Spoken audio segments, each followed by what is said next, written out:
Is your car battery draining unexpectedly? Could a bad alternator be the culprit? Let's find out. Welcome back to the channel. Today we're diving into a common car issue, battery drain and the alternator. Let's get right into it.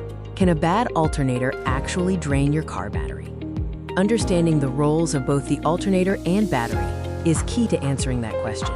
The car battery's primary function is to provide the initial electrical current to start the engine. Think of it as the starting jolt that gets everything going.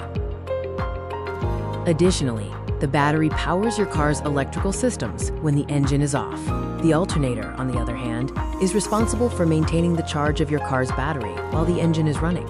Its primary job is to recharge the battery and keep it topped up as you drive. The alternator also powers all the car's electrical systems, like lights, radio, and other accessories. So how exactly can a bad alternator lead to battery drain? One common issue is a diode failure, which can cause a reverse current leak. A faulty voltage regulator can also lead to either overcharging or undercharging the battery. What are some common symptoms that your alternator might be failing? Keep an eye out for dimming lights or warning lights on your dashboard. You might also experience a weak or completely dead battery, even after a jump start.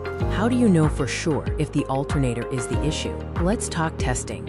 A multimeter is a handy tool to check the alternator's voltage output. Performing a visual inspection of the alternator and its connections is also important. Let's recap everything we've covered about bad alternators and battery drain. Yes, a bad alternator can drain your car battery, leading to all sorts of problems. Regular vehicle maintenance can help catch these issues before they lead to major problems.